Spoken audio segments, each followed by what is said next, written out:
Hello दोस्तों, अपना YouTube channel NK study point में आप लोग का हार्दिक स्वागत करता हूँ। आशा करते हैं कि आप लोग सब ठीक होंगे, स्वस्थ होंगे, अच्छे होंगे। ठीक है, आज मैं मैथ का कुछ कॉन्सेप्ट लेकर आए। उस कॉन्सेप्ट को आज हम लोग पढ़ेंगे ज्योमेट्री। ठीक है, ज्योमेट्री आज हम लोग पढ़ेंगे। उसमें किस टाइप का क्वेश्चन पूछता है उसको पहले हम लोग कॉन्सेप्ट समझेंगे, फिर क्वेश्चन देखेंगे। ठीक है, इसे क्वेश्चन दिया हुआ है किसी त्रिभुज एबीसी में भुजा एबी और एसी पर बिंदु डी और इस प्रकार स्थित है कि डी बीसी के समानांतर है और एडी बटे बीडी 3/5 हो। यदि एसी बराबर 4 सेंटीमीटर तो ए इक्वल टू क्या हो। ठीक है, तो सबसे पहले इसका कुछ कांसेप्ट है बेसिक, उसको समझेंगे। तो जैसे मान लेते हैं दो त्रिभुज है जैसे ए बी सी और एक त्रिभुज है आपका कुछ भी एक्स वाई जेड या पी क्यू आर। ये दो त्रिभुज है। ठीक है, ये दोनों त्रिभुज आपस में क्या है? समरूप त्रिभुज। आपस में समरूप, दोनों त्रिभुज आपस में क्या है? समरूप त्रिभुज है। ठीक है, तो इसमें जब दो त्रिभुज समरूप होता है तो इसका संगत भुजा जो होता है, ये इसका संगत भुजा, इसका ये होता है, यानी ए बी बाटे पी क्यू बराबर एसी बाटे पी आर बराबर बीसी बाटे क्यू आर।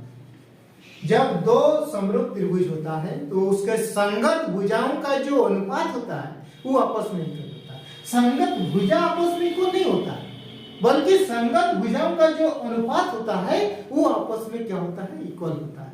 दो समरूप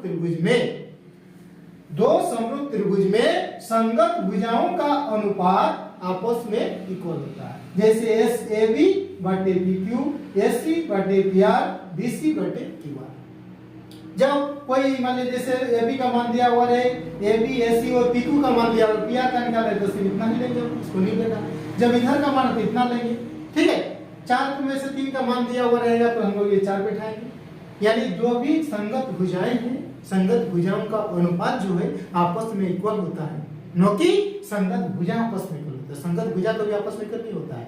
क्या होता है इसमें? संगत भुजाओं का अनुपात आपस में इक्वल होता है। ठीक है, तो अब क्वेश्चन में देखते हैं कि किसी त्रिभुज एबीसी में, त्रिभुज एबीसी है, एबीसी है त्रिभुज एबीसी। ठीक है, एबीसी में एबी और एसी पर बिंदु डी और ई इस प्रकार स्थित है कि डी बीसी के समानांतर है, मतलब इसके मध्य बिंदु यहाँ पर है। ये क्या दिया गया है? एबी और एसी पर बिंदु डी और ई, यानी दो त्रिभुज हो गए। एक त्रिभुज हो गया एबीसी और एक एडी। ठीक है, मध्य बिंदु पर इस प्रकार स्थित है कि डी बीसी के समानांतर है, यानी डी जो है बीसी के समानांतर है। तो एडी बटे बीडी 3/5 दिया हुआ है। यदि एसी बराबर 4 सेंटीमीटर हो तो एई का मान ज्ञात करें। तो एई का मान ज्ञात करें तो इसमें हम लोग क्या करेंगे? एडी बटे बीडी मान दिया हुआ है कितना? एडी बटे बीडी, यानी एडी का मान कितना है जी? 3। बीडी का मान कितना है जी? 5। ठीक है, तो 5 है। तो इसमें क्या होता है कि ये जो संगत भुजा है पूरे बड़ा क्या है? एबी, यानी एबी बटे इसमें एबी बटे डायरेक्ट हम लोग कर सकते हैं, एबी बटे एडी बराबर एसी बटे ए। ठीक है, एबी बटे दो त्रिभुज है तो एबी बटे एडी, ये त्रिभुज बड़ा त्रिभुज ये हो गया, छोटा त्रिभुज ये हो गया। बड़ा त्रिभुज इसमें हो गया, छोटा त्रिभुज ए हो गया। ठीक है, यानी AB बटे AD और AC बटे AD। अब देखिए AB का मान कितना दिया हुआ है जी? ये यहाँ AD 3 है, इधर यहाँ 5 है, तो 5 और 3 कितना हो गया? 8 हो गया। AD का मान कितना है जी? AD का मान दिया हुआ है 3। AC का मान कितना है? AC का मान दिया हुआ है 4 सेंटीमीटर। 4 सेंटीमीटर ये 4 लिख दीजिए। ठीक है, AE का मान को ज्ञात करना है, AE का मान को ज्ञात करना है। ठीक है, तो AE का मान ज्ञात करना है, इसको काट दीजिए। इसको अगर काट देते हैं 4 2 8, 4 2 8 यानी 2AE बराबर 3 हो गया, यानी AE बराबर कितना हो गया? 3/2 यानी 1.5 सेंटीमीटर। AE का मान कितना हो जाएगा? 1.5 सेंटीमीटर। ठीक है, तो जब भी दो समरूप त्रिभुज हो तो उसमें जैसे AB बटे PQ की, उसी प्रकार इसमें AB बटे दो त्रिभुज है तो AB बटे AD, AC बटा AE। ठीक है, AC बटा AE कर दी, मान बैठा दी। AB का मान कितना है? ये BD का मान है 5, AD का मान है 3, कुल कितना हो गया? 8। AC का मान दिया है 4 तो AE का मान निकालिए कितना? 1.5 सेंटीमीटर। ठीक है, फिर चलते हैं नेक्स्ट क्वेश्चन की ओर। क्वेश्चन, दो समरूप त्रिभुजों में पी क्यू आर और त्रिभुज एक्स वाई जेड की परिमाप क्रमश 48 सेंटीमीटर और 24 सेंटीमीटर है। यदि एक्स वाई 12 सेंटीमीटर है तो पी क्यू बराबर क्या होगा? दो समरूप त्रिभुज है, क्या क्या, पी क्यू आर, ठीक है, और एक त्रिभुज है आपका एक्स वाई जेड, ठीक है। इसका परिमाप तीनों भुजाओं का जो योग है कितना है? इसका 48 सेंटीमीटर है और इसका 24 सेंटीमीटर। इसमें एक्स वाई जो है 12 सेंटीमीटर दिया हुआ है, ये आपका कितना दिया हुआ है? 12। तो कहना है पी क्यू का मान ये आपका क्या है, ठीक है। तो दो समरूप त्रिभुज में, दोनों त्रिभुज क्या है? समरूप। दो समरूप त्रिभुज में संगत भुजाओं का अनुपात जो होता है परिमाप के अनुपात के इक्वल होता है। संगत भुजाओं का अनुपात आपस में इक्वल तो होता ही है, साथ साथ संगत भुजाओं का जो अनुपात होता है वह परिमाप के अनुपात के इक्वल होता है, ठीक है। तो दो समरूप त्रिभुज के संगत भुजा क्या है? जैसे आपका पी क्यू बटे एक्स वाई बराबर परिमाप कितना है इसका? 48, इसका कितना है? 24, ठीक है। अब इसमें देख रहे हैं पी क्यू का मान कुछ भी मान लेते हैं या पी क्यू रहने दीजिए। एक्स वाई का मान कितना है? 12, 48 बटा 24, 24 दूना 48, पी क्यू बराबर कितना हो गया? 12 दूना 24। पी क्यू का मान कितना हो गया? 24 सेंटीमीटर। पी क्यू का मान कितना? 24 सेंटीमीटर। यानी दो समरूप त्रिभुज में संगत भुजाओं के अनुपात इक्वल टू परिमाप के अनुपात के बराबर होता है, ठीक है। ये संगत भुजाओं का अनुपात आपस में इक्वल होता ही है, जैसे पी क्यू बटे एक्स वाई बराबर पी आर बराबर एक्स जेड बराबर क्यू आर बराबर एक्स जेड वाई जेड, ये तो होता ही है। साथ साथ संगत भुजाओं के अनुपात के इक्वल आपका समरूप त्रिभुज में उसके परिमाप के अनुपात के बराबर भी होता है, ठीक है। तो कितना आ गया इसमें? 24 सेंटीमीटर। किसमें है? Option number B, this question में, ठीक है। तो चलते हैं नेक्स्ट क्वेश्चन की। क्वेश्चन, नीचे दिए गए त्रिभुज के एमएन में पी क्यू एमएन के समानांतर है। यदि केपी पीएम केपी बटे पीएम इतना हो, केएन बराबर इतना हो, तो के क्यू बराबर क्या होगा? कारण के त्रिभुज बनाना है। एक त्रिभुज है इस तरह, क्या है? के एम एन, ठीक है। इसमें जो पी क्यू जो है एम एन के समानांतर है, यानी पी क्यू यहाँ रहेगा, पी और क्यू एम एन के क्या है? समानांतर है, ठीक है।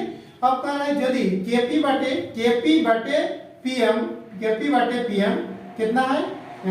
केपी कितना है? 4, पीएम कितना है? 13, केएन कितना है जी? केएन यहाँ से लेकर यहाँ तक कितना है? 20.4।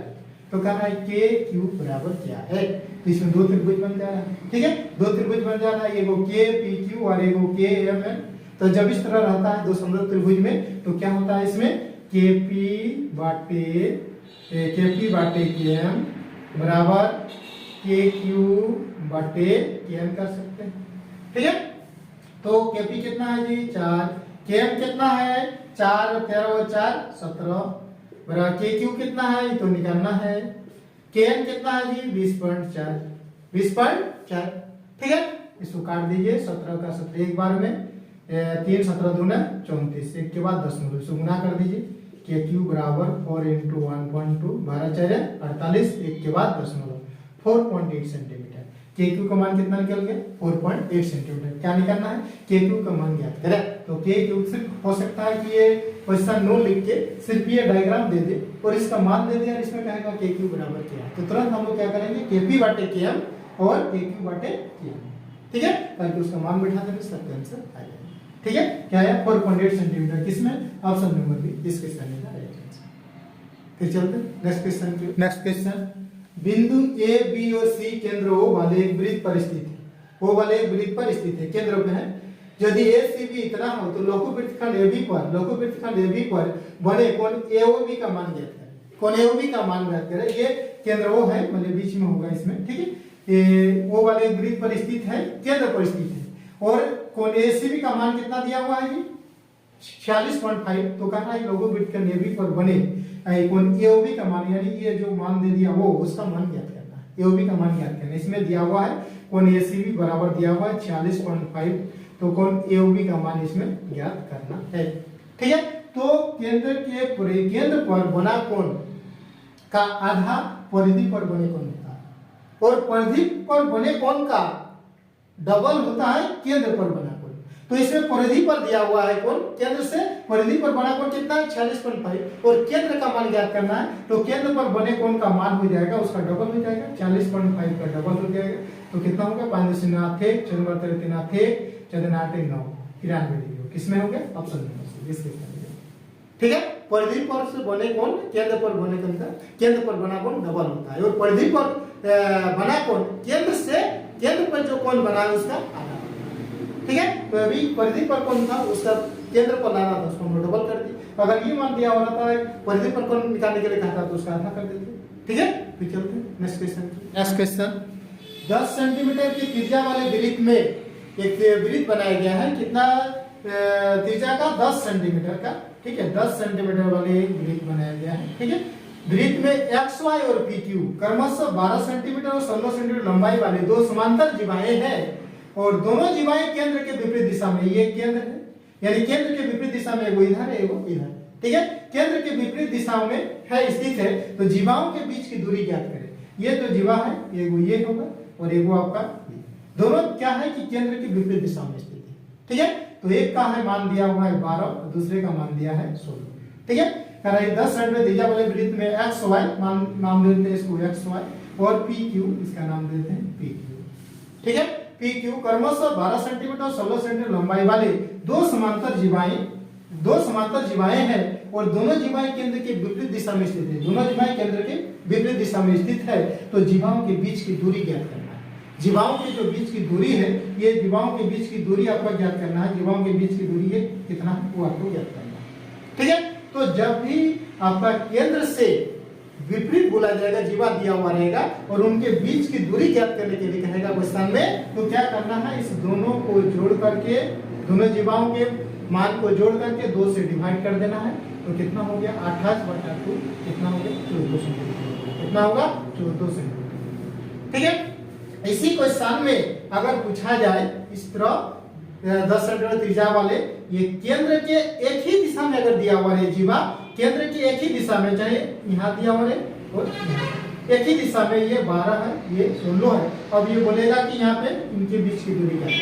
ये तो हो गया केंद्र के विपरीत दिशा में जीवा दिया हुआ है, एक केंद्र के लेफ्ट में एक राइट में, ठीक है। विपरीत दिशा में हो गया तो उस समय क्या करते हैं दोनों को जोड़ करके बाई 2 कर देने से इनके जीवाओं के बीच की दूरी ज्ञात हो जाती है।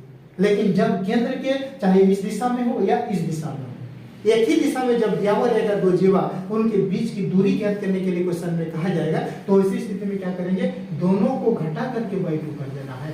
दोनों को घटा के बाई 2 कर देने की कितना आ गया इसमें 4/2 यानी 2 उसी स्थिति में क्या हो जाएगा 2 सेंटीमीटर आ जाएगा, ठीक है। लेकिन अभी तो क्वेश्चन कह रहा है कि केंद्र के विपरीत दिशा में स्थित है तो जीवाओं के बीच की दूरी ज्ञात करें तो कितना हो जाएगा 14 सेंटीमीटर हो जाएगा। किसमें ऑप्शन नंबर बी 20 क्वेश्चन का, ठीक है। तो ये है ज्योमेट्री का क्वेश्चन जो एग्जाम में इसको पूछा गया है, बहुत बार इसको पूछा गया है रेलवे एग्जाम में, ठीक है। तो इसको शुरू से लेकर अंत तक इसको देख लीजिएगा। इस टाइप के क्वेश्चन या समरूप में रहेगा या जीवाओं से रिलेटेड रहेगा, इसको एक बार देखने के बाद इसको आप तुरंत बना सकते हैं, ठीक है। तो आज के लिए इतना ही, फिर मिलते हैं नेक्स्ट वीडियो में न्यू टॉपिक के साथ न्यू ट्रिक के साथ। तब तक के लिए thank you, best of luck.